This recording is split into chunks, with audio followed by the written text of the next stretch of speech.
Hola, gracias por sintonizar Televisión Nacional de Honduras. Bienvenido a su foro. Mejor hablemos, donde cada día abordamos un tema diferente. Hoy estaremos hablando cómo la comunidad Tolupán, a través de proyectos de emprendimiento, está desarrollando diferentes tipos de trabajos con el propósito de poder, a través de una autonomía económica, poder desarrollar proyectos ambientales y cómo a través de estos pueden empadronarse y pueden desarrollar. Es por eso que hoy estaremos hablando de emprendimientos indígenas en esta mañana, aquí en su foro Mejor Hablemos de Televisión Nacional de Honduras. Le damos la más cordial bienvenida. Primero, las damas, la licenciada Patricia Méndez. Ella es representante de Ayuda en Acción, la coordinadora de proyectos. Un placer, un gusto. ¿Cómo está, licenciada? Gracias por acompañarnos. Buenos días. Sí, gracias por la invitación. Muy contenta de poder estar aquí y poder hablar sobre nuestra experiencia en este proceso de acompañamiento con la población Tolupán y población mestiza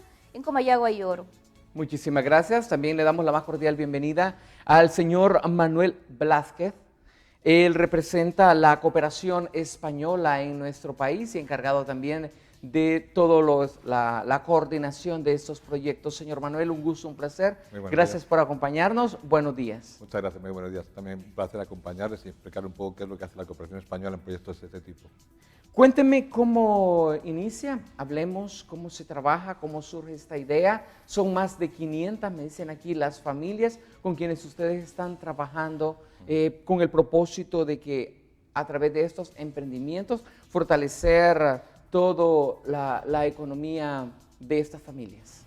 Sí, decir que Ayuda en Acción en diferentes partes del mundo es una organización española que hace trabajo orientado al desarrollo y aquí en Honduras pues estamos ya hace más de 25 años, pero en el marco de este convenio que es financiado por la cooperación española, la idea surge a través de una de las convocatorias que la SIDA hace para presentar propuestas de convenios y en este caso como Ayuda en Acción pudimos aplicar partiendo de todo un proceso de diagnóstico que se había hecho sobre la realidad de la población Tolupán y también algunas familias mestizas en el departamento de Comayagua y Oro. Y especialmente veíamos el impacto que tiene la variabilidad y el cambio climático en sus medios de vida, las barreras económicas, sociales, políticas y ambientales que enfrentan muchísimas mujeres y algunas familias muy pobres para poder acceder al crédito.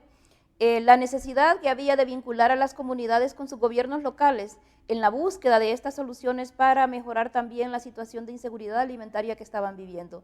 Surge así la idea en el 2014 y nos presentamos una propuesta ante AECID, la cual pues fue aprobada conociendo de la situación y de la coherencia que esta propuesta tenía con lo que AECID hace en el país. Ya Manuel también nos podrá contar un poco cómo surge, pero así surge la idea.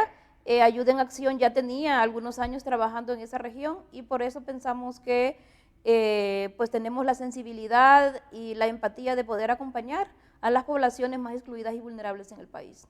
Antes de que nos explique cómo llegan ustedes a trabajar con estos aborígenes tolupanes, sí, la cooperación española, ¿cómo trabaja en el país? Cuéntenos un poco, don Manuel, porque no todos los días tenemos la oportunidad de contar con usted y que nos pueda explicar todo este trabajo de cooperación bilateral que mantiene Honduras con la madre patria España. Efectivamente, la cooperación española se enmarca dentro de un marco de asociación país que hace entre gobiernos, el gobierno de España, el gobierno de Honduras. El último que todavía está vigente es 2014-2018, estamos justamente haciendo un nuevo marco de asociación, sería 2019-2022.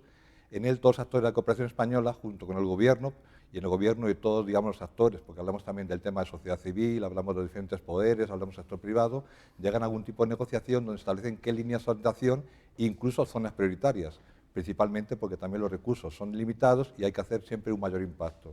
Actualmente, el que está vigente, tenemos dos grandes programas, dos grandes áreas de trabajo, es en el área de gobernabilidad y acceso y el tema de derechos, y el segundo es el tema de desarrollo local.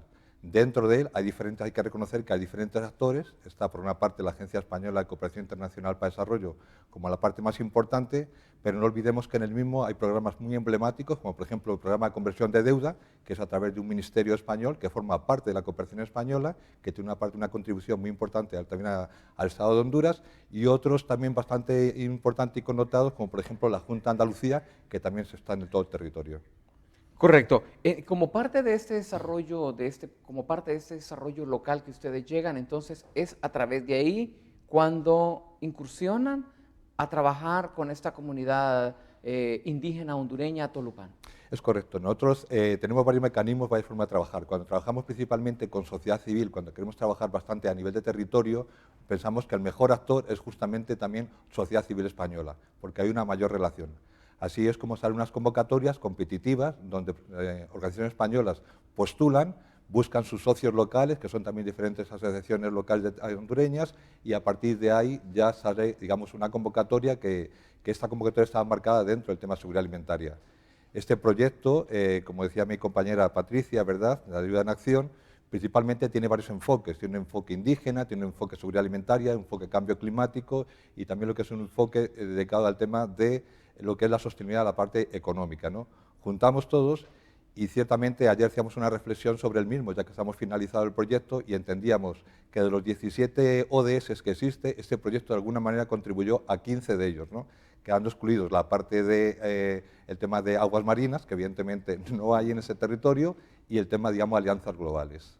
Correcto. ¿Cómo ha sido esta experiencia? ¿Cómo llega Ayuda en Acción a las comunidades tolupanes, licenciada Méndez? Sí, comentarles que como Ayuda en Acción a nivel nacional tenemos un trabajo de acompañar en procesos de desarrollo a 7 de los 8 pueblos originarios en Honduras. Y con la población Tolupán ya se había comenzado un trabajo anteriormente porque tenemos una relación de acompañamiento con FUNACH, que es la Fundación para la Acción Comunitaria en este departamento de Lloro y una de nuestras oficinas en Comayagua. Entonces la idea surge pues a partir precisamente de lo que le comentaba, de ver la difícil situación de pobreza y exclusión que vive la población Tolupán en Honduras. Sabemos que es uno de los pueblos que vive en mayor situación de exclusión y pobreza. Incluso su situación de inseguridad alimentaria, la falta de oportunidades en educación, en acceso a recursos, son situaciones que están ahí y que sentimos pues la necesidad y el compromiso de poder acompañarles para que puedan tener mayores oportunidades y puedan mejorar sus condiciones de vida. ¿Cómo ha sido esa experiencia de trabajar con estos aborígenes, señor Manuel? Pues muy interesante porque de por sí, digamos, ya la cooperación española tiene un programa que es el programa indígena, ¿verdad? Y entonces contribuimos mucho a ellos. Por ejemplo, actualmente tenemos en marcha en tema indígena 2 proyectos. Uno justamente con la Fiscalía de Etnias, en el cual se pretende abrir una oficina, otra fiscalía en la ciudad de Tela, con acompañamiento a todo lo que son los garífonos, los mezquitos. Y también hace poco hemos terminado una contribución con una organización ODECO, que se sitúa en La Ceiba, con el tema, digamos, justamente del decenio de los afrodescendientes. Entonces, sí que tenemos ya bastante experiencia de trabajar con el tema indígena. ¿Cómo han sido estos emprendimientos ambientales a través de los cuales ustedes, más de 500 familias, son beneficiadas a través de este proyecto? Vale, yo diría que principalmente recordemos que el proyecto se enfoca en un tema de seguridad alimentaria, ¿no? Entonces, el emprendimiento como tal va justamente por la situación de vulnerabilidad de las familias dedicado al tema de negocios o formas, digamos, formas de vida, principalmente es un tema de medio de vida. Este proyecto fue muy interesante porque además, digamos, contenía dos grandes ejes. Número 1 es el tema organizacional. Recordemos que en el tema indígena mucho de su actividad es en forma grupal.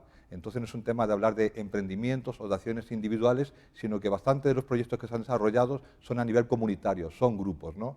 Y principalmente pensando en que es un tema local, donde justamente la mujer juega un papel muy importante para el tema de fijación en el territorio, tiene un enfoque muy grande en el tema de género, en el tema de mujer.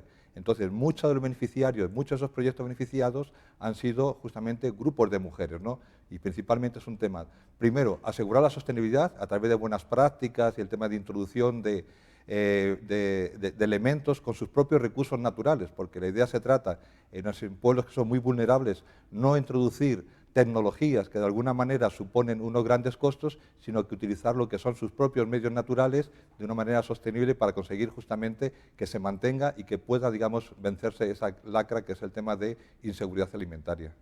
Con estos trabajos se asegura que esas personas puedan tener los alimentos necesarios para poder tener una mejor salud, un mejor estilo de vida. Claro que sí, incluso, digamos, ya hablando con ellos, una cosa muy interesante es el efecto que tiene en el tema de migración, ¿no?, que es un tema tan candente ahora mismo, digamos, en Honduras. Justamente esta gente, recordemos que los tolupanes están ahí muy cerca, también están entre Lloro y Comayagua, en la zona de ahí, y muchos de ellos se dedicaban al tema de la corta de café y entonces tenían que emigrar, salir de su territorio 3 meses consecutivos, ir a buscar, digamos, café, a cortar, y venían justamente nuevamente de nuevo con muy pocos recursos. A través del proyecto se apoyan iniciativas para que ellos mismos, en sus propios territorios, a través de un cultivo tradicional, como es el tema del café, que es parte de sus recursos naturales, y con el tema de otros cultivos, se han impuesto y es asegurado que la gente ya prefiere quedarse ahora mismo en su parcela produciendo porque tiene mayores recursos que incluso los propios recursos que tenía a través de la corta de café. Claro.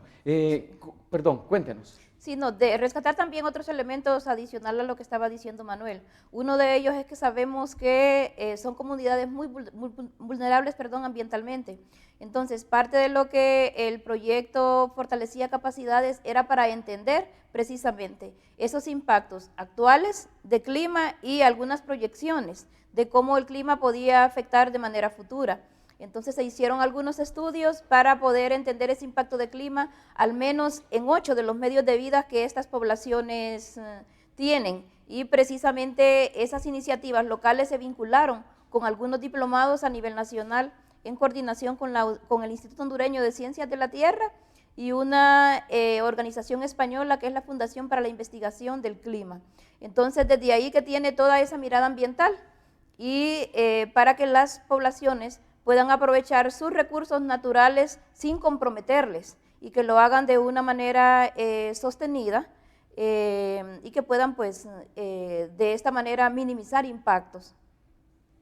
Licenciada, con este trabajo que ustedes están realizando con estas comunidades, al inicio, ¿cómo fue poder adaptar? Porque sabemos que ellos vienen con patrones ancestrales, que no es fácil cuando llegan los cambios, estas innovaciones para algunas comunidades indígenas, es difícil adoptar nuevos patrones.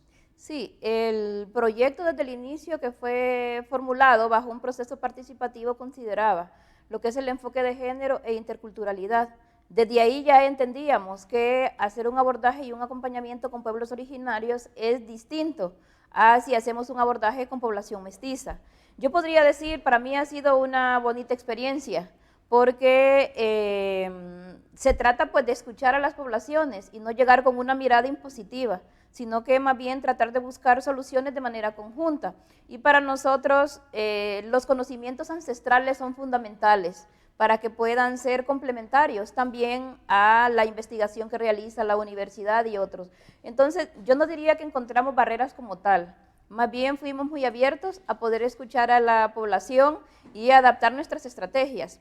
Por ejemplo, al inicio las mujeres, ellas no querían estar vinculadas mucho a lo que era la parte de crédito, y eso se entiende, una porque no era parte de su cultura y la otra porque están acostumbrados precisamente a tener una práctica más de colectividad y no tanto a una cuestión individual.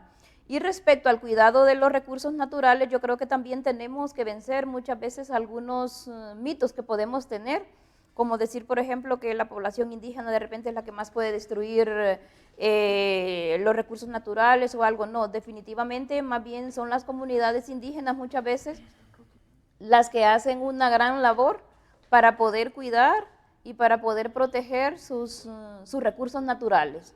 Y en este caso, en el marco del proyecto, pudimos comprobarlo. Todas las medidas de protección a sus cuencas, la relación del cuidado del suelo con prácticas totalmente ambientales.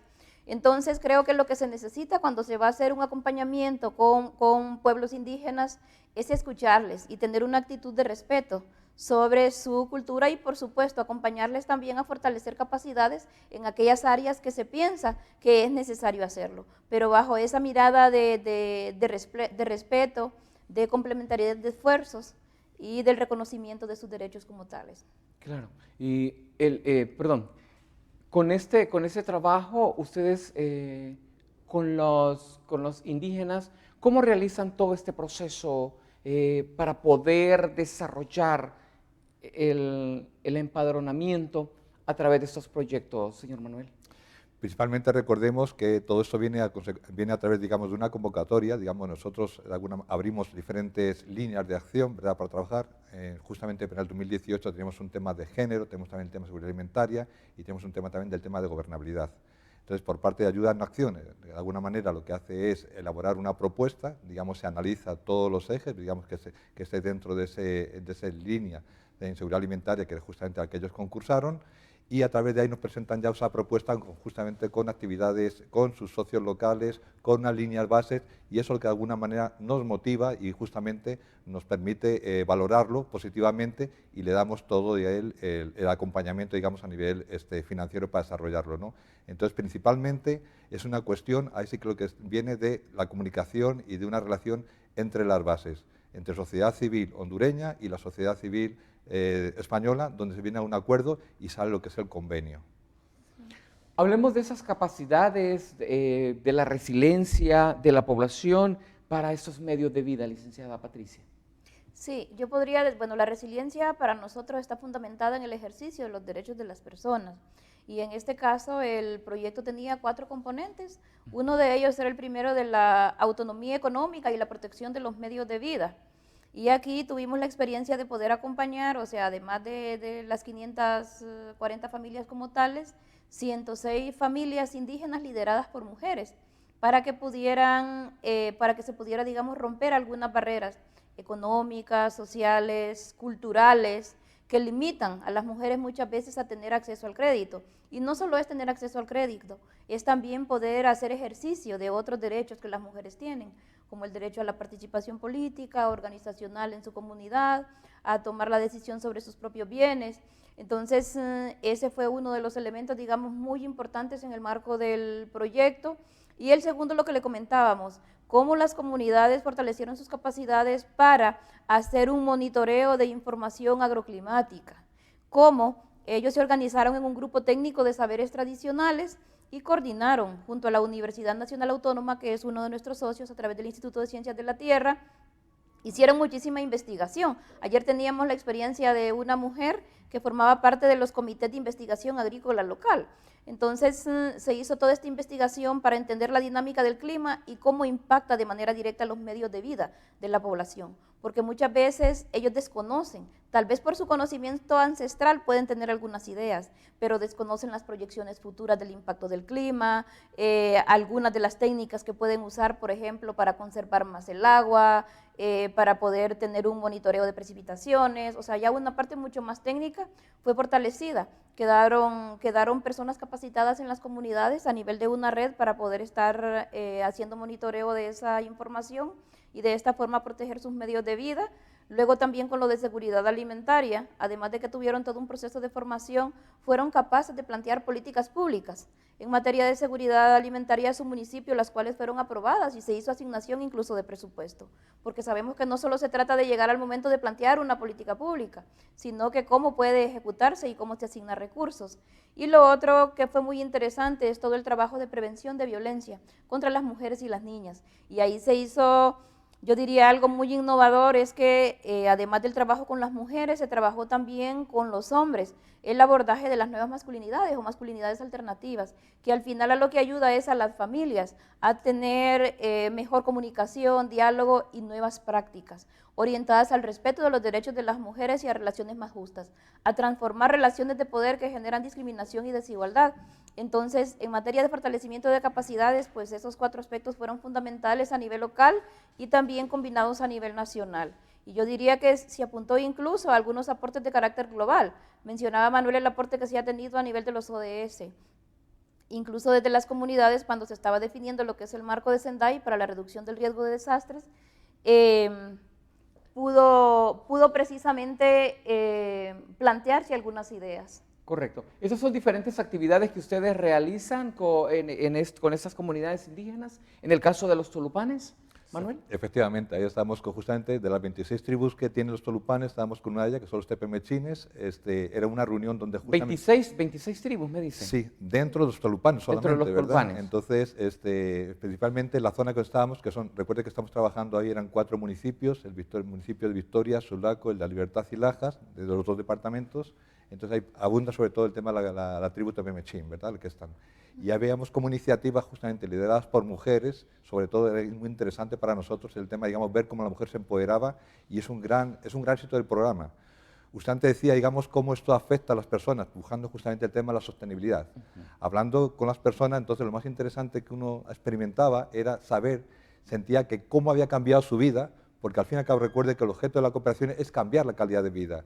Si conseguimos cambios de calidad de vida, si conseguimos luchar contra la pobreza y el tema de sostenibilidad, estamos totalmente en la línea, digamos, de la cooperación, ¿no? Y esta gente estaba totalmente satisfecha por ese tipo de cambio que había experimentado en toda su vida, tanto no solamente en sus relaciones de género, como en sus relaciones familiares, con sus relaciones, digamos, productivas. Entonces, entendemos que es un proyecto, digamos, totalmente exitoso por el impacto que ha tenido. Correcto. ¿Cómo ha sido la experiencia trabajar en esas 26 tribus de la comunidad Tolupán? ¿Mantienen presencia ustedes en las 26 o solo en algunas de ellas? Bueno, por parte nuestra lo que hacemos son visitas de seguimiento, es a través, digamos, de Ayuda de Nación y sus socios locales los que están en este territorio directamente. Entonces hay tres, mejor que dijo mi compañera, ya hay tres organizaciones locales reconocidas que tienen sede en territorio y ellos son los que contactan directamente persona a persona. Correcto. Ahorita un poco más con lo de la Vega de Temepechín, es con la experiencia que se tuvo con el convenio 021, pero en nuestro caso, como ayuda en acción, se está haciendo un trabajo precisamente en este momento para poder acompañar a otras tribus en la región y esperamos estar al menos con unas 10 de las 26 tribus. ¿Cómo son estas tribus? Porque de repente nuestros compatriotas desconocen la actividad, cómo es su día a día, tienen poca la oportunidad de poder visitar a esos compatriotas que están ubicados entre los departamentos, me dijo, de Yoro y Comayagua. De Yoro y Comayagua, sí. Ellos tienen un consejo de tribu, que es como su estructura de gobernanza a nivel de sus comunidades y en función de eso pues planifican acciones, hacen gestiones y la vida en la comunidad pues se dedican bastante a la agricultura, que es una de sus principales fuentes, digamos, la agricultura de subsistencia, y que precisamente proyectos como estos contribuyen a que se pueda mejorar la producción, la calidad de los productos y la incidencia ante sus gobiernos locales. Y por lo menos las tribus que nosotros hemos conocido son tribus en situación de extrema pobreza, viven bastante alejadas, con dificultades de acceso a salud, a educación y a muchos de los servicios básicos, pero personas, o sea, con mucha esperanza, con muchas ganas de luchar por mejorar sus condiciones de vida y con muchísimas capacidades, por supuesto. La mayoría de estos indígenas se dedican al cultivo de la tierra. ¿Cómo han logrado o cómo ustedes están empadronando a ellos para que la quema no sea una de las formas de limpieza del predio o de la parcela que ellos van a utilizar para la siembra? Vale. Justamente, digamos, la quema es lo que en algunos sitios se conoce como el peón chaqueta roja, en el sentido de que el fuego, ¿no?, digamos, que va limpiando. Lo que sí que hay que reconocer que en el tema del manejo de lo que son las partes de recursos naturales por las comunidades indígenas, ellos sí que tienen un cierto respeto porque todo hay un ciclo. En eso tenemos que, digamos, el tema del fuego en la vida natural existe, o sea, existen los rayos y todo, entonces no es un tema, digamos, lo que es un tema de controlar. Y cuando estamos hablando de comunidades muy pequeñas, cuando justamente sus medios de vida son muy pequeños, esta gente actúa sobre un medio muy, muy pequeño. Entonces, esas grandes quemas que se ven en el país, yo le podría asegurar que no son hechas por comunidades indígenas, porque, digamos, van mucho más allá de la extensión, digamos, de lo que ellos trabajan. Ellos trabajan exclusivamente a través, digamos, de roza, digamos, de lo que es la socola y todo, para el tema de siembra de frijol y todo, en zonas muy limitadas que de alguna manera también va haciendo un ciclo natural, ¿verdad? Que también hay que tener en cuenta que la conservación lleva también un tema de manejo, no se puede dejar totalmente todo, hay que darle manejo. Entonces, considero, digamos, que no son, digamos, las comunidades indígenas en ese pensamiento, digamos, de lo que es la quema, porque son quemas muy limitadas, muy concentradas y es una práctica de alguna manera que se puede considerar que es un tema es un equilibrio de alguna manera, ¿verdad? Entonces hay que romperse ese mito y ciertamente yo creo que he reconocido de la comunidad internacional de cómo los indígenas son reconocidos porque son los conservadores de los recursos naturales. Ellos viven de ellos, entonces ellos no se están autosuicidando, son otras personas que se meten dentro de sus territorios. Por ejemplo, hemos visto en ese mismo territorio, en esas comunidades, vi el tema de extracción, digamos, de metales, ¿verdad?, minería, incluso con la acción de la Fiscalía de Etnias, controlando en ese territorio porque había habido una situación de ilegalidad en el tema de una concesión de minería. Correcto. Para evitar malas interpretaciones, o sea, yo me refería específicamente, señor Manuel y licenciada Patricia, específicamente a la quema controlada, porque sabemos que ellos trabajan muy bien y realizan un sistema de quema controlada. Entonces, mi interrogante es, replanteándola es, ¿cómo ellos evitar que ya no hagan esta quema? Porque cuando se quema, sabemos que el suelo se erosiona, pierde riquezas que tiene, al igual que propiedades que si no se utilizan, Sí. este sistema ancestral que ha venido Sí. como una manera de limpieza del predio, más bien se fortalece a través de el dejar toda esta brosa Sí. y todos estos residuos que son abonos orgánicos más bien. Sí, ahí se complementan y justamente parte de las actividades que se hicieron en materia de agricultura, ¿verdad? Fue el tema, digamos, de introducción de ciertas tecnologías en materia de materia orgánica, lo que era el tema un poco más el respeto, introduciendo el tema de fertilizantes foliares, todo lo que era el tema de abonos orgánicos, y eso también, digamos, contribuye mucho a que aumente lo que es la productividad, ahí donde ellos siembran sus cultivos, digamos, para alimentación, y con eso implica un menor uso, digamos, de territorio, ¿verdad? Todavía se concentra, digamos, su acción en una zona más limitada, ¿no? Entonces, eso creo que es un gran aporte, ¿no? La introducción de esas medidas, principalmente el tema de introducción de cultivos y la tecnología, digamos, de agricultura orgánica, mucho más allá de la que ellos practican de una manera totalmente natural y de alguna manera también es orgánica, mucho de lo que ellos hacen, ¿verdad? Correcto. Algo interesante también es que quedaron formados promotores agrícolas y junto a las mesas de seguridad alimentaria hacen una labor, digamos, de monitoreo a nivel de la comunidad. Y en el caso de Victoria tienen una ordenanza para la no quema, que ha sido un proceso muy impulsado desde organizaciones de la sociedad civil, de las mesas de ambiente, pero que es interesante porque apunta precisamente al cuidado y la protección de los recursos naturales en el municipio. Licenciada, ¿cómo se trabaja con estas tribus indígenas? ¿Cómo se trabaja en el cambio climático? Sabemos que ellos están siendo preparados para eso, sabemos que ellos ya conocen cuáles son los efectos, las consecuencias y cómo debemos de comenzar ya esta planificación. Claro. Bueno, sucedieron distintas cosas en el marco del convenio. Uno de ellos fue partir de los conocimientos tradicionales. Y como le comentaba antes, se organizó lo que se llama Grupo Técnico de Saberes Tradicionales y ellos hicieron toda una selección de bioindicadores, por ejemplo, de cómo entienden ellos precisamente esa relación con la naturaleza.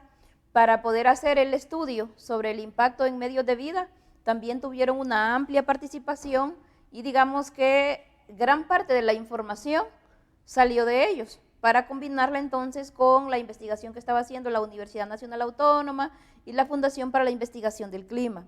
Y eso terminó precisamente con la formulación de algunos planes de adaptación a nivel comunitario, donde ellos y ellas se sentaron, pudieron platicar sobre cuáles eran los principales problemas, cuáles eran los resultados precisamente de esos conocimientos ancestrales y de esa investigación combinada con la Universidad Nacional, y se plantearon algunas medidas de adaptación. Entonces las comunidades ya quedan con algunos planes y con acciones ya realizadas. Están haciendo acciones de protección a su cuenca, retomaron pues toda la parte de la agricultura sostenible y todas estas prácticas amigables con el ambiente y otras que definitivamente les ayudan a estar mejor preparados y preparadas. Incluso, nosotros siempre hacemos un trabajo orientado a la prevención, pero incluso quedan preparados y preparadas para responder ante una situación de emergencia en caso de que se dé el impacto de algún fenómeno. Y se les vinculó a las autoridades locales y autoridades nacionales. En el caso de los trabajos agrícolas, ¿cuáles son los rubros que están fortaleciendo con ellos? Bueno, se trabajó muchísimo todo lo que fue el cultivo de frijol, el cultivo de maíz, y en el caso de la población indígena Tolupán, es frijol negro y maíz negro. O sea que es casi como una variedad que no se ve en muchas otras regiones del país. Todo lo que tenía también que ver con sus medios de vida vinculados a cerdo, gallinas, huerta y ahora café. Porque antes iban a algunas fincas ellos a cortar, salían de su comunidad, iban a Comayagua. Pero ahora lo que hicieron es que ellos tienen ya algunas parcelas de café incluso, y ya han estado cosechando. Entonces, además de que no tienen que migrar hacia otros lugares, también están mejorando sus ingresos. Hay una diversidad de cultivos, digamos, que quedan en las fincas. Había un inventario más o menos como de 40 variedades distintas, porque sabemos que la diversificación es la que les da mayor posibilidad también ante el impacto de la variabilidad y el cambio climático. No se puede depender única y exclusivamente de un solo rubro. Entonces fue como bastante diverso, y yo creo que parte importante fue partir de alimentos o productos o cultivos que son importantes en su dieta, ya como parte de su cultura. ¿El cacao está siendo incorporado dentro de estos trabajos que están realizando a través del campo nuestros hermanos tolupanes? En el caso de población Tolupán no estamos trabajando allá con cacao. Como ayuda en acción, sí estamos impulsando la cadena de cacao en la región de La Mosquitia, con población Mixquita y Tahuaca. Pero en el caso de los tolupanes, de momento no. Sí. Suscribió ayer un evento muy importante, sostuvieron ustedes. ¿Podría, por favor, resumirlo, señor Manuel, la importancia de todo esto que tiene? Bueno, era un evento justamente la labor de 4 años y medio, ¿verdad?, de trabajo de ayuda en acción en el territorio. Entonces, para nosotros fue muy importante porque el proyecto del convenio tenía para mí 3 grandes ámbitos, ¿no? Un ámbito nacional, porque lo importante es que dejaba formadas capacidades a nivel nacional. Recordemos que el programa, el convenio, ayudó mucho en el tema de la elaboración del Plan Nacional de Adaptación de Medio Ambiente, recientemente aprobado. También participó justamente en hacer el diplomado de cambio climático a instituciones de gobierno como Copeco, el SANA, Mi Ambiente, etcétera. Y también ayudó mucho, incluso una cosa muy interesante, es cómo al Poder Judicial le consiguió fortalecer en materia de género a todo lo que son sus facilitadores y facilitadores de justicia. Entonces, eso en un nivel, digamos, en un plano nacional, a través de la escuela judicial. En un plano medio, en el plano local, fortalecieron lo que son las políticas públicas locales de los 4 municipios, principalmente en materia de género, en materia de gestión de riesgo, pensando en el tema del cambio climático, y luego ya a nivel local, a nivel, digamos, de las personas, principalmente en el tema de la autonomía económica, el tema del empoderamiento en materia de género y todo lo que es el tema, digamos, de conocimiento. Así sentimos cómo hay ese mix muy interesante que es acción con políticas nacionales o políticas locales, que es lo que nos van a dar la sostenibilidad a futuro, una vez que sale ya el proyecto. Tal vez aquí reconocer que el trabajo no lo hemos hecho solos, que también lo hemos implementado en el marco de un consorcio integrado por la Fundación Deval, por ASONOC, por el Instituto Hondureño de Ciencia de la Tierra y Ayuda en Acción. ¿Cómo han sido estos 4 años y medio de presencia en estos trabajos, licenciada Sánchez? Pues yo pienso que bastante buenos, en el sentido de que cada día nos acerca mucho más a las poblaciones y es muy satisfactorio escuchar que precisamente estamos teniendo un impacto que contribuye a transformar las condiciones de vida de las personas, que al final es el fin que buscamos a través de nuestros distintos programas y proyectos que implementamos. ¿Cuántas aproximadamente personas han sido beneficiadas, licenciada Méndez, con todos estos 4 años y medio que ustedes están desarrollando estos proyectos? De manera directa, más o menos unas 4.000 personas y de manera indirecta, más de 20.000. Sí, esto significa que ha tenido un crecimiento. Sí, por supuesto.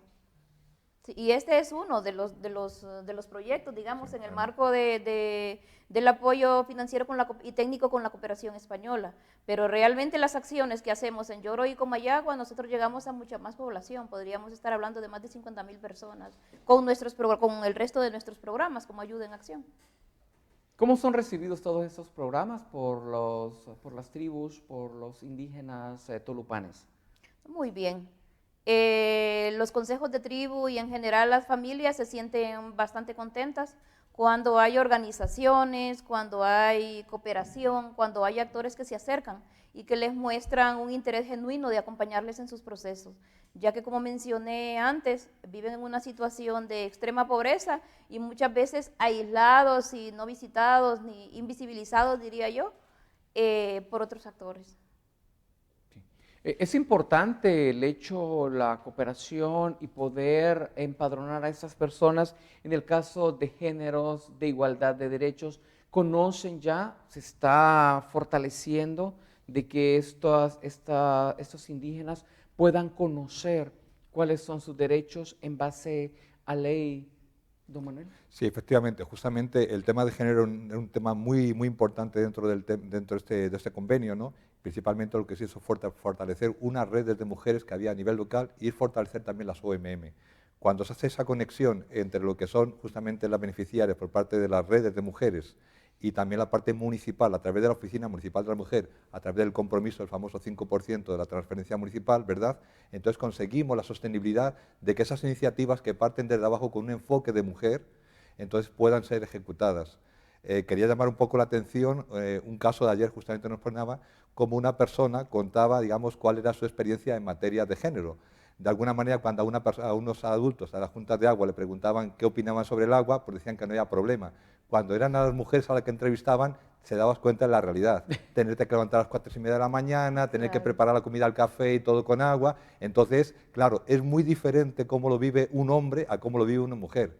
Por eso siempre es necesario que haya como grupos totalmente separados y cada uno dé su opinión, ¿no? Y que no se deje solamente opinar por, digamos, por temas de los hombres, que principalmente son los que ostentan el tema de juntas de agua y juntas directivas. Claro, ¿esa organización es importante dentro de todos estos trabajos y todas estas ayudas que ustedes llevan? Sí, por supuesto, desde el mismo diseño de la propuesta hasta toda la implementación durante estos años, consideramos metodologías que permitieran entender esas realidades diferenciadas, porque efectivamente los hombres y las mujeres no tenemos las mismas necesidades, ni la misma forma de ver las cosas. Y para nosotros reducir esas brechas de desigualdad que existen es fundamental. Y lo hacemos a través de las distintas acciones. Entonces lo que vimos ayer fue uno de los casos como muy prácticos, pero escuchamos hablando a hombres también sobre cómo han mejorado su conducta y su relación con su pareja, a través de la Escuela de Nuevas Masculinidades o Masculinidades Alternativas, mujeres que pudieron conocer más acerca de sus derechos y ahora están participando en la organización local, no en números, tomando decisiones y liderando. Mujeres que están accediendo a recursos y antes no tenían esa posibilidad de hacerlo, y mujeres que se reconocen precisamente con todas esas capacidades y se aman más que antes. Entonces ha tenido un gran impacto y nosotros vamos a seguir haciendo siempre esa labor porque creemos que para impulsar el verdadero desarrollo no lo podemos hacer en condiciones de desigualdad, sino que tenemos que luchar por una igualdad real y, como lo dicen los ODS, que nadie se quede atrás, buscando precisamente ese desarrollo verdadero. ¿Esos emprendimientos ambientales son importantes en esas comunidades? Por supuesto, porque hay lo más importante es que aseguran su seguridad alimentaria, ¿no? Y a partir de ahí también empiezan una segunda fase, que es un tema, digamos, de comercialización. Pero no olvidemos que siempre, que en unas zonas rurales totalmente donde están bastante marginadas, donde lo único que tienen acceso son a sus propios recursos naturales, ellos tienen que ser los medios de vida. No se puede traer otros recursos de fuera, otras tecnologías, digamos, de fuera, que de alguna manera limitan el desarrollo o lo coaccionan. Así que lo que hay que impulsar es todo el desarrollo local en base a los propios recursos naturales del medio, de manera sostenible. ¿Están estas personas adaptándose a los diferentes cambios poco a poco, licenciada? Sí, claro, Méndez? por supuesto. O sea, tanto de manera ambiental como socialmente. Yo pienso que sí, y que en el marco de este proyecto se complementó mucho de esos esfuerzos que ya realizan, porque las comunidades debemos reconocer que también tienen sus propios procesos, claro, y que llegar en el momento oportuno y acompañarles pues es lo mejor. No, y es difícil también llegar porque ellos tienen sus patrones ancestrales, sus tradiciones que las quieren y que las mantienen, y de repente llegar, tiene que saberse llegar para poder enseñarles a estas adaptaciones, a estos cambios o a estas innovaciones para ellos, que vean que al final claro, no les van a afectar y que llegan con el propósito de ayudarles y no de apropiarse, porque es algo muy importante. Sí.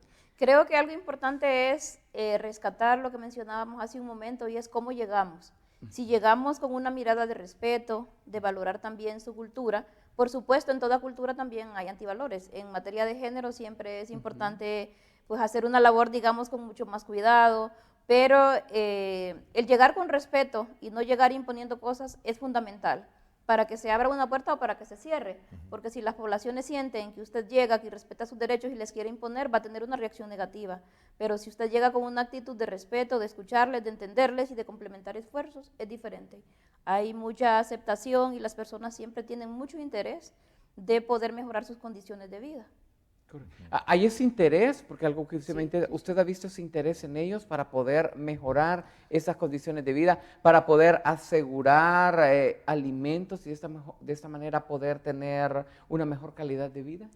Efectivamente, hay que estar en el territorio para ver la realidad, ¿verdad? Justamente en territorios que no intervino el proyecto, muy cerquita, ahí en Llorito, en la tribu Liquihue, que también es una tribu turupán, ve uno justamente las necesidades, ¿verdad? Uno se sitúa, digamos, en piso tierra, como diríamos, totalmente. ¿Cuánto tardo, y perdón que lo interrumpa, cuánto tardo en llegar o cómo llego a Tilihuitili? No, Liquihue. A Liquihue, ¿cómo llego? A la tribu Liquihue. La conozco, digamos, a través de compañeros, ¿verdad? No está, pero está muy cerca. Es una tribu muy cercana porque recordemos que Llorito, digamos, sería también otro del municipio, digamos, a la par, digamos, donde estamos ahora de Victoria de Sulaco.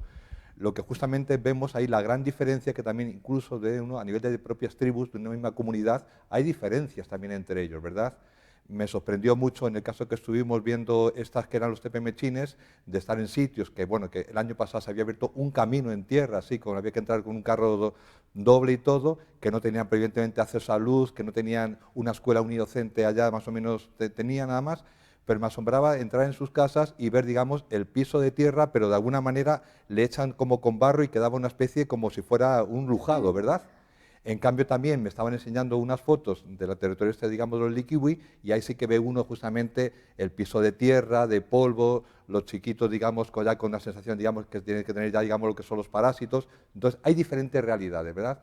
Y lo que sí le puedo decir que a pesar de que uno piensa que son ciertamente un poco retraídos y tal, la gente, hablando con ellos, están totalmente abiertos. Para mí son como una especie de esponjas. En el momento en que usted deposite la confianza y consiga confianza, va a conseguir que se abran, va a conseguir cambios de vida y va a conseguir una mejor de calidad de ellos.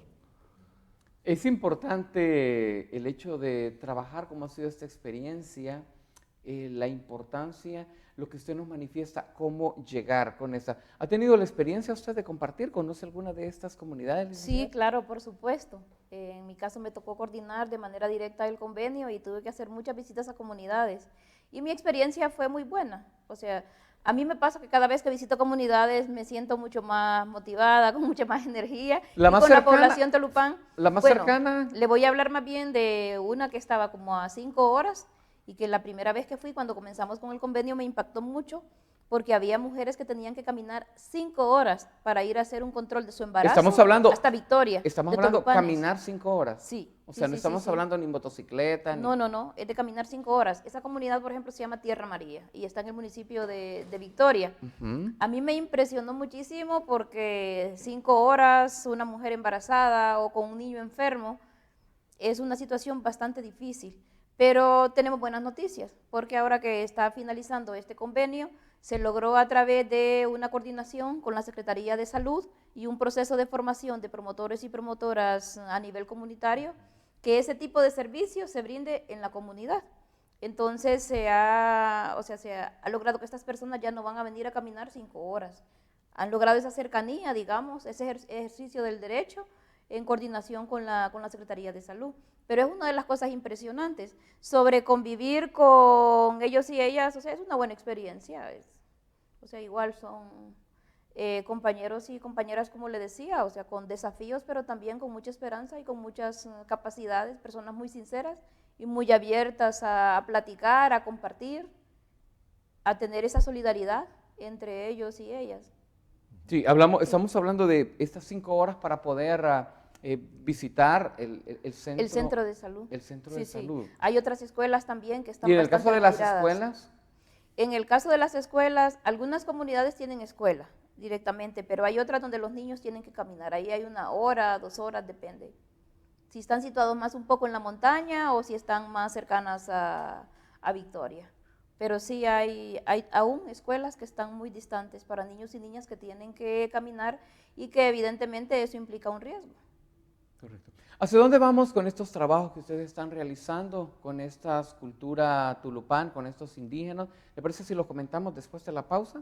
Tengo que hacer un alto de momento. Nosotros vamos a unos mensajes aquí en Televisión Nacional de Honduras. Al retorno, mejor hablemos, continuaremos aquí platicando, dialogando con nuestros invitados más sobre cómo se trabaja y cómo ayuda en acción a casi media década en el país, mantiene su presencia apoyando estos grupos indígenas y cómo a través de la cooperación española se benefician más hondureños a través de sus proyectos. No nos cambien, ya regresamos.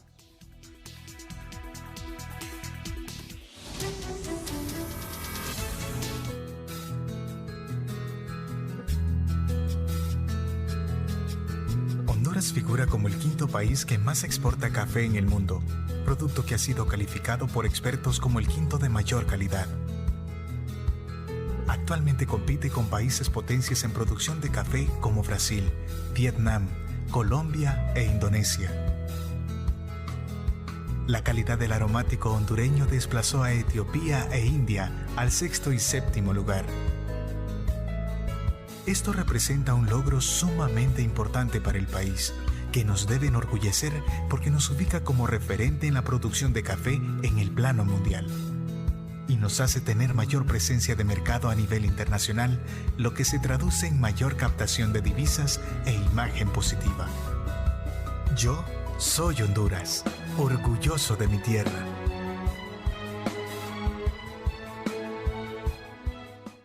El precio de los combustibles no depende de Honduras, sino del mercado internacional. Por eso te recomendamos hagas uso de todas estas medidas de ahorro de combustible. Cierre bien el tapón del depósito de gasolina, así evitará las pérdidas por evaporación. No llene el tanque de combustible hasta el tope, ya que parte de la gasolina podría derramarse, desperdiciarse y contaminar el medio ambiente. Compre gasolina o diésel durante la madrugada o primeras horas de la mañana, cuando la temperatura es más baja. A estas horas, el combustible que usted compre será más denso y estará adquiriendo la gasolina sólida que vapores por el mismo dinero. El uso del aire acondicionado aumenta en un 20% el consumo de combustible. Úselo cuando sea necesario. Por Honduras y tu hogar, el combustible y la energía debemos ahorrar. Gobierno de la República.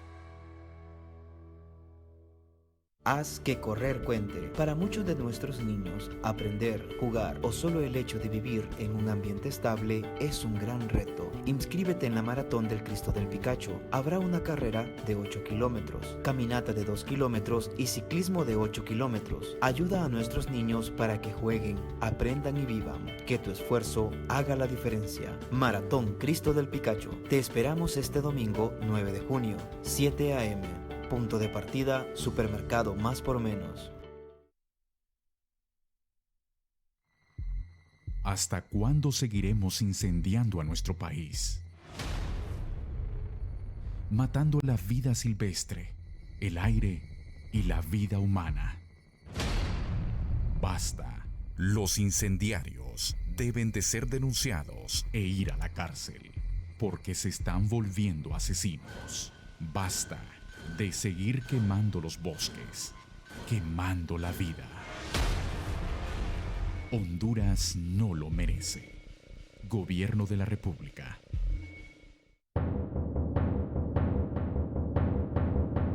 Hoy, ante la llegada de las lluvias, vemos las calles y bulevares de varias ciudades del país inundadas, gracias a que toda la basura que arrojamos va a parar a las alcantarillas y por eso se inundan las calles. Hagamos nuestra parte. No arrojemos la basura a las calles. Usemos los basureros. Y recuerda seguir las instrucciones de Copeco. Y para cualquier emergencia, marca el 911. Gobierno de la República.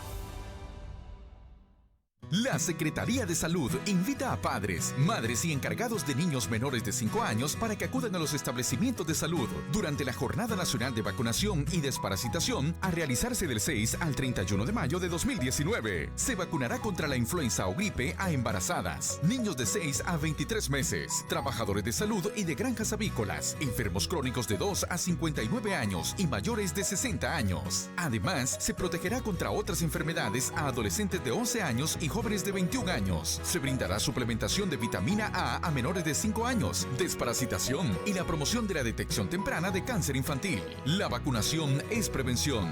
Vacúnate ya. Por nuestras familias, vacunemos hoy. Gobierno de la República. Mejor pagar que pagar. Así es, si usted ahorra energía, ahorra dinero. El Gobierno de la República le ayuda a pagar su factura con el bono de energía. Este beneficio será otorgado a las familias que consumen hasta 300 kilowatts hora. Si consume 50 kilowatts al mes, su factura es de 271 lempiras con 24 centavos. Usted con el bono pagará solo 212 lempiras con 40 centavos. El gobierno le paga 58 lempiras con 84 centavos. Y si consume 300 kilowatts al mes, su factura es de 1.661 lempiras con 10 centavos. Con el bono pagará 1.499 lempiras con 13 centavos. El gobierno le paga 161 lempiras con 97 centavos de bono. Recuerde, Honduras no produce petróleo. Dependemos del precio del combustible a nivel internacional. Mejor pagar que pagar. Gobierno de la República.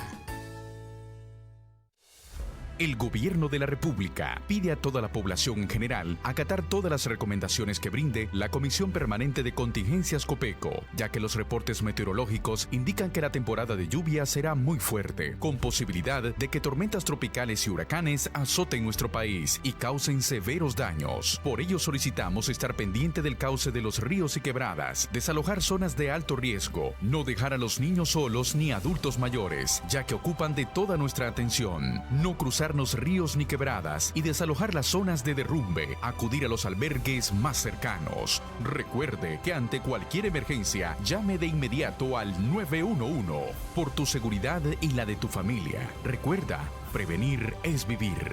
Gobierno de la República. Cuidado y cariño para el bienestar de mi niño, desde que está en el abdomen o barriga. Si estás embarazada, asiste a tu primera atención prenatal desde los primeros 3 meses de embarazo y luego al menos a 4 atenciones prenatales más. Por mi salud y la de mi bebé, asistiré. Atención prenatal, embarazo saludable, bebé sano. Cuidado y cariño para el bienestar de mi niño. Gobierno de la República, Estrategia Comunitaria Criando con Amor y UNICEF.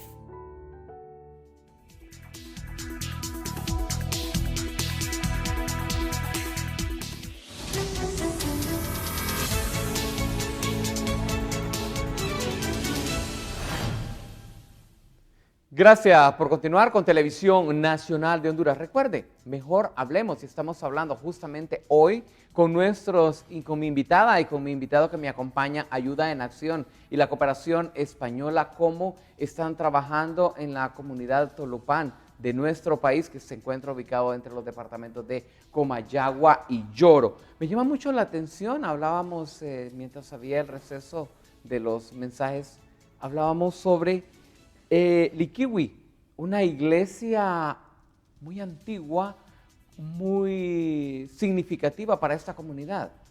Sí, efectivamente, es una iglesia que de tipo colonial, del año 1620 por ahí, en los tiempos en que Trujillo era la capital, digamos, de Honduras, y había un camino real que venía... Pero como llega Liquiwi a tener tanta predominancia durante ese entonces, tener una iglesia tan antigua y una comunidad tan pequeña...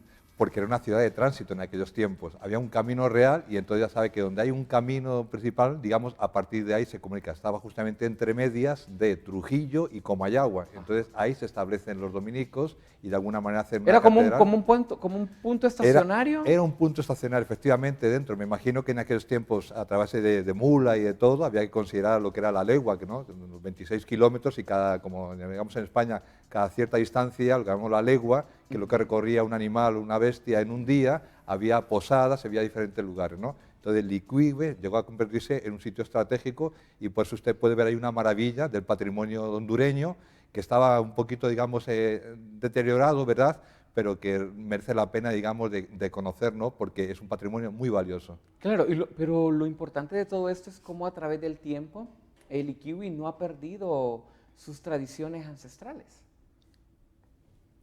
Efectivamente, sigue siendo, es una tribu, los Liquiwi se llamaba, entonces de tribu Tulopán, lo que justamente, como decía anteriormente, hay una diferencia muy significativa entre tribus, entre, por ejemplo, esta Tepemechín, que es donde hemos trabajado a través, digamos, del convenio, y esta zona de aquí, ¿no? Entonces sí que hemos, a través de un poco de fotos y contactos con amigos y todo, que sí que son, digamos, de la zona, hemos podido ver esa realidad de esas casas, digamos, piso de tierra, como decía anteriormente, donde es posible que haya también tema de chagas, donde la gente tiene ahí apenas el fogón, donde los niños, digamos, de alguna manera presentan ya síntomas de parásitos.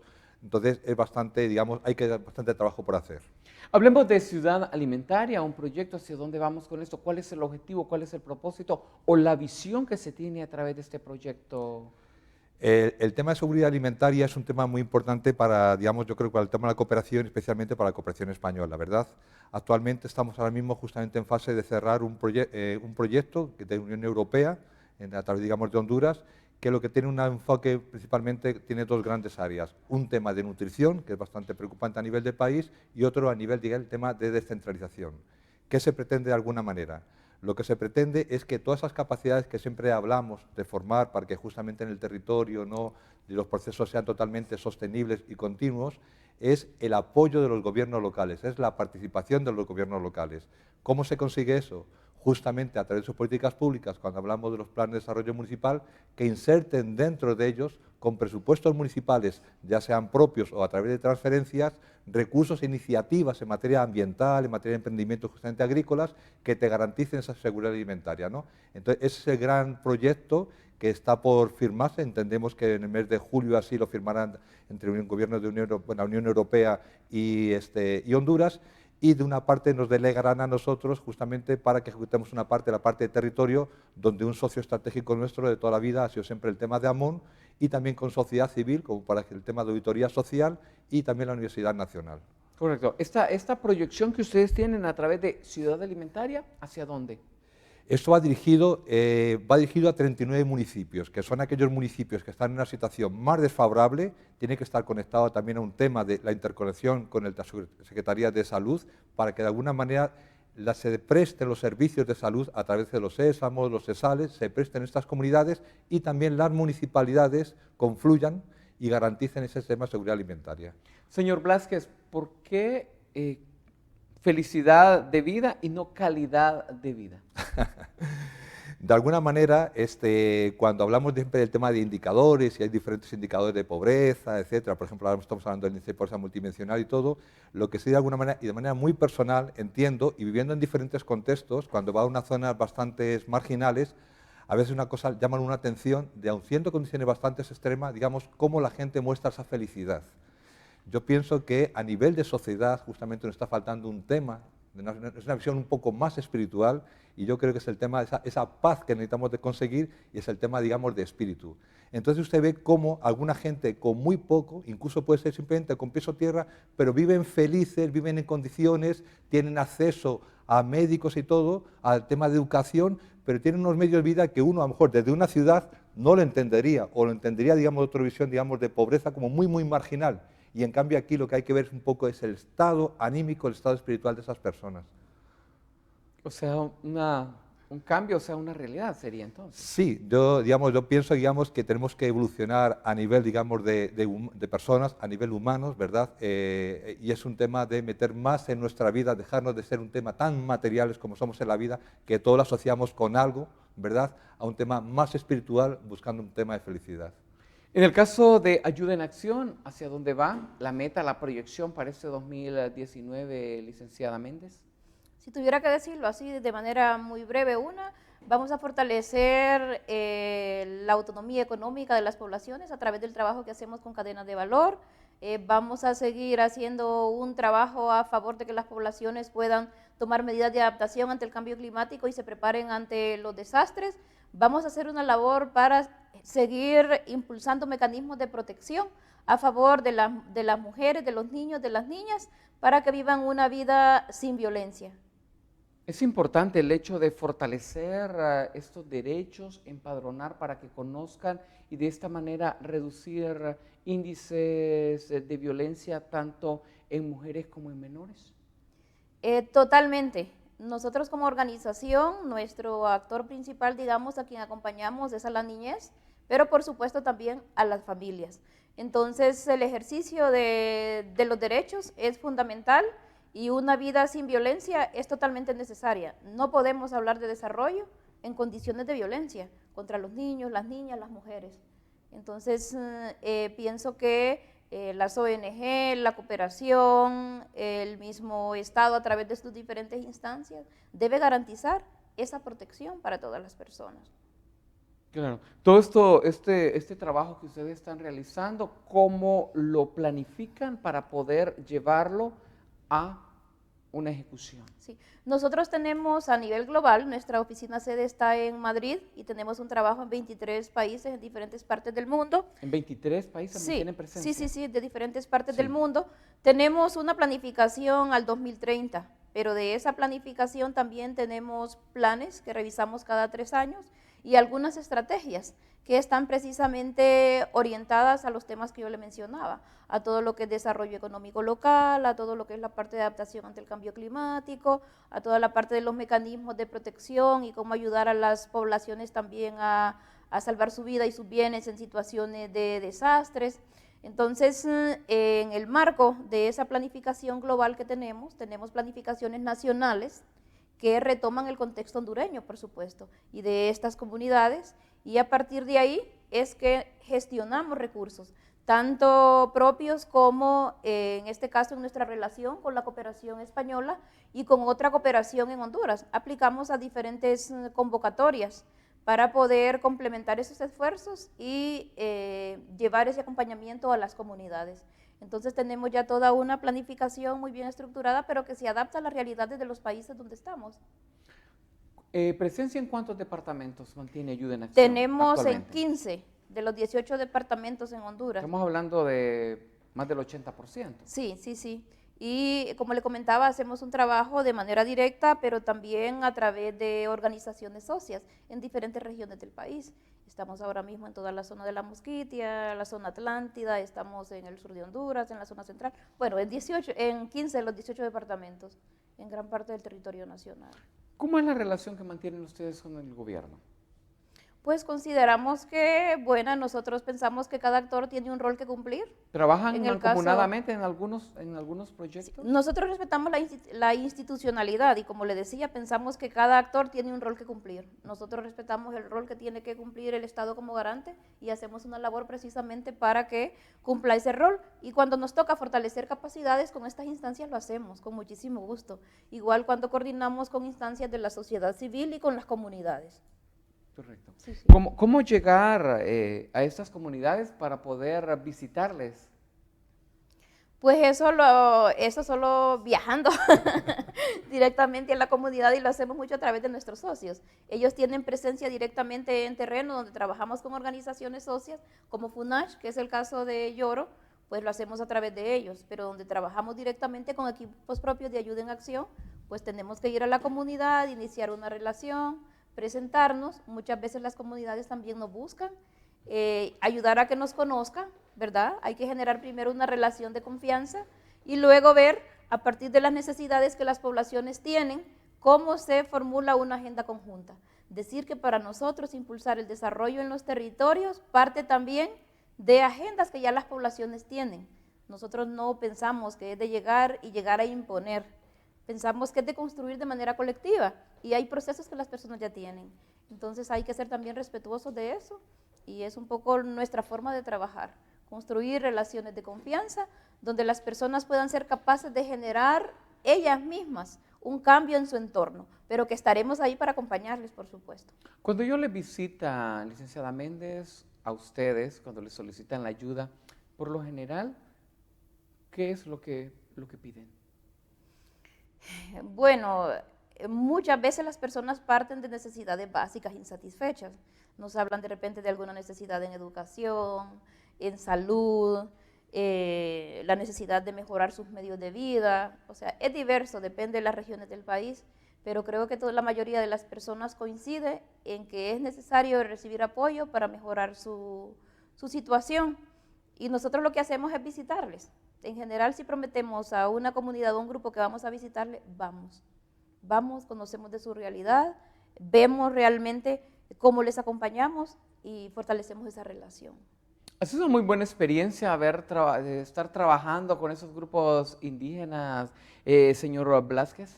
Claro que sí, o sea, de alguna manera uno se da cuenta que la gente, digamos, el calor humano de las personas, ¿verdad? Entonces es siempre, para mí siempre es mucho más grato sentir, digamos, trabajar con la persona, no que pensar con la institución, ¿verdad? Ayer que estuvo presente, ayer que mantuvo ese contacto cara a cara con ellos, ¿qué sentía? No, pues como ya los conocía de territorio, ¿verdad? Entonces era como volverse a encontrar, ¿verdad? Uno sabe que ya hace amigos. Y en el tema una parte, digamos, justamente es el tema de las alianzas, ¿no? Cuando usted empieza un proyecto, se puede decir que nunca termina. Usted quedan ya esos nexos y lo más importante ya son nexos personales, son nexos, digamos, de convivencia. Entonces siempre uno busca, digamos, de qué manera siempre estar a la par, digamos, de los amigos. Estas son parte de algunas de las producciones, cómo trabajan. Así es, lo de secado de café. Sí, Están sí, trabajando. en Comayagua. ¿Están trabajando con el café? ¿Se está fortaleciendo? Sí, sí, era uno de los medios de vida que en este caso la población seleccionó. Bueno, ahí tenemos todo lo que es también la parte de cría de especies menores, en este caso de gallinas. Ellos y ellas seleccionaron cuáles eran las iniciativas y lo que se hizo fue todo un análisis para ver Y condiciones son climáticas, certificados, veo viabilidad. también.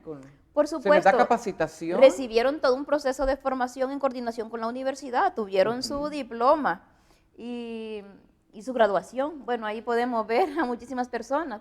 Fueron más de 200 líderes y lideresas que se formaron oficialmente recibiendo su título a nivel local, a nivel nacional. Estas son fotografías de los eventos de las mesas de seguridad alimentaria cuando hicieron cabildos de manera coordinada con los alcaldes en los municipios. O sea, todo un trabajo coordinado. Sí, mucho trabajo realmente. Un trabajo coordinado, como le decía, para nosotros lo de los roles es importante. O sea, las comunidades tenían su rol, la sociedad civil y el gobierno local también.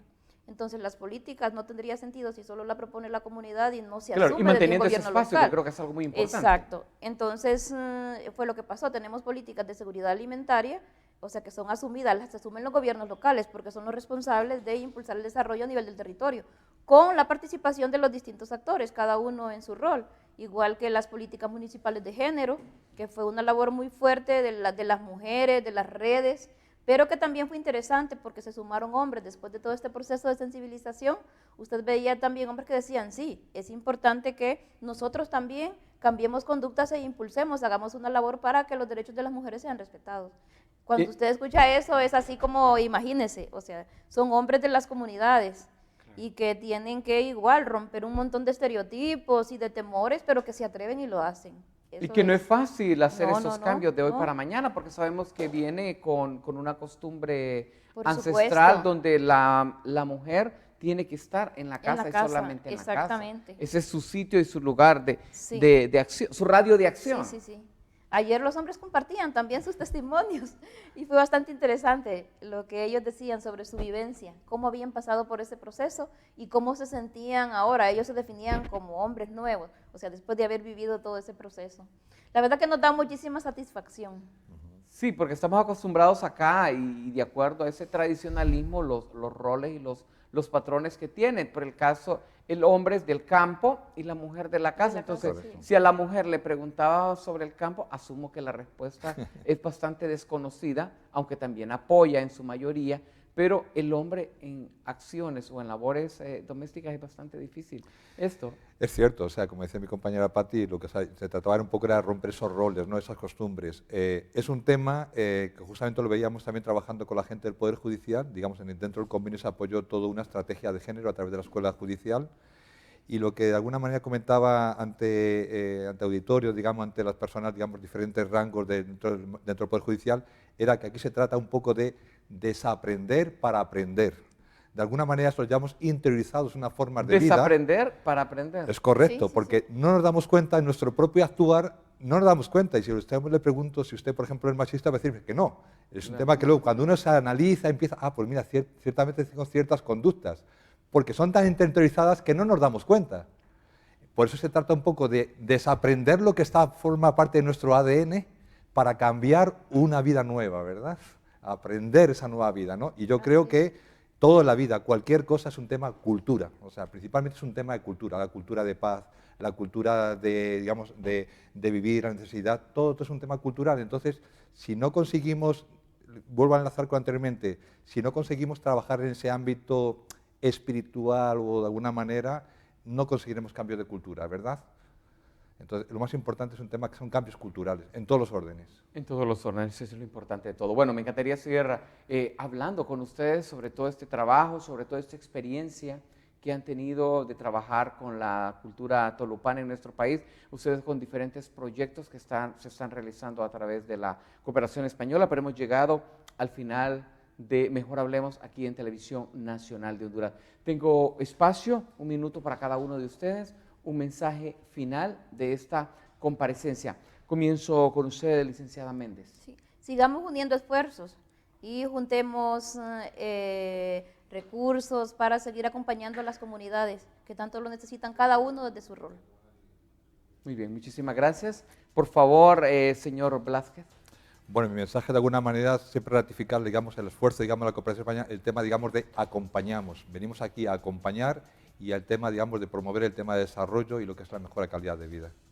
Bueno, muchísimas gracias. Ha sido de un placer haber contado con ustedes para poder hablar ampliamente sobre todo este trabajo, cómo lo desarrollan, conocer ese empadronamiento, conocer cómo esta cultura tolupán está avanzando hacia esos cambios, pero esos cambios productivos, ¿verdad? Que se den, Sí. no esos cambios que al final no son productivos, sino cómo están adaptándose a innovaciones que llegan para poder desarrollar y tener una mejor calidad de vida, que hoy Manuel nos dice, mejor una felicidad de vida para que estas personas puedan tener una seguridad alimentaria a través de los emprendimientos ambientales que están desarrollando con ustedes. Muchísimas gracias, éxitos Gracias y a muchas ustedes. bendiciones.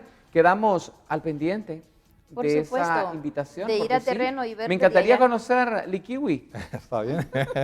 Me encantaría conocer Perfecto. Likiwi, Ok. esa iglesia que data de más de 500 años en territorio hondureño y que pocos hondureños conocen, saben de dónde está de esta y también todo ese valor histórico que tiene. Entonces estaremos al pendiente para que realicemos esa expedición y podamos comentarle y traerle algo nuevo a nuestros televidentes, como cada día lo hacemos con estos programas donde nosotros hablamos aquí en Televisión Nacional de Honduras. Éxitos y muchas bendiciones. Llegamos al final agradeciéndole como siempre su fiel sintonía, invitándoles para que nos sintonicen de lunes a viernes, donde cada día a partir de las 7 en punto de la mañana nosotros abordamos un tema diferente.